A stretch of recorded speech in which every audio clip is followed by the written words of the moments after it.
प्रियात्मन सप्रेम जय जीव आदि मुनीश्वर योगेश्वर परम पूज्य सत्य सम्राट सदगुरुदेव सिमनी जी का वचनामृत से एक बूंद।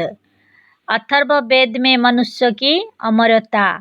हमारा यह सिद्धांत है कि मनुष्य शरीर से भी अमर हो सकता है और उन्नति करते हुए मनुष्य जाति बहुत शीघ्र ऐसी अवस्था पर पहुंच जाएगी जबकि मृत्यु उसके बस में होगी और मनुष्य का शरीर भी अमर हो जाएगा। अमर होने से संसार में इतनी भीड़ भी ना होगी कि मनुष्य अपने जीवन से उब उठे और उसे रहने का स्थान भी ना मिले। इस विषय को हम गत अध्याय में सिद्ध कर चुके हैं। शरीर से अमर होने के उपाय पर भी पिछले अध्यायों में बहुत कुछ लिखा जा चुका है और अनेक प्रमाणों तथा युक्ति को देकर सिद्ध कर दिया है कि मनुष्य शरीर द्वारा भी अमर हो सकता है। यद्यपि यह बात ठीक नहीं है कि सब बातों का प्रमाण वेदों से ही दिया जाए और जो वेदों में नहीं है वह कहीं नहीं है, पर ऐसे लोगों को संतोष देने के लिए जो बिना वेदों के कुछ नहीं मानते, हमने वेदों का भी प्रमाण दे दिया है। पिछले अध्यायों में जिन वेदों का प्रमाण है उनमें अथर्ववेद नहीं है।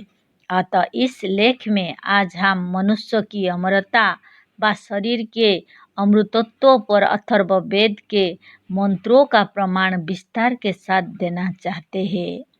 पृथ्वी का कुछ हिस्सा धीरे धीरे पानी में मिलता रहता है। पृथ्वी के लिए यही जल प्रलय है। पृथ्वी का बहुत बड़ा हिस्सा जो तौल में कोई 1000 टन होगा, नित्य नदियों के प्रवाह में पड़कर और हवा के झोंकों से उड़कर समुद्र में गिरता रहता है। इसी तरह से काल पाक और समुद्र में से कितने नए द्वीप निकलते भी रहते हैं। तात्पर्य कहने का यह है कि लाखों वर्षों में एक बहुत बड़ा द्वीप समुद्र के भीतर चला जाएगा और इसी तरह से लाखों वर्षों में कहीं पर एक महाद्वीप का निकल आना भी संभव है। एक द्वीप के नष्ट हो जाने से सभी मनुष्य नष्ट नहीं हो जाते, किंतु मनुष्य धीरे धीरे खिसकता हुआ दूसरे नए द्वीप में बस जाता है।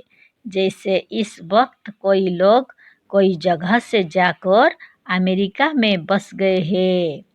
जैसे लाखों वर्षों में एक द्वीप नष्ट हो जाता है, उसी तरह से अरबों वर्षों के बाद भूगोल भी नष्ट हो जाता है और अरबों वर्षों के बाद उस भूगोल की यह अवस्था हो जाती है कि उस भूगोल के मनुष्य दूसरे भूगोल में चले जाते हैं।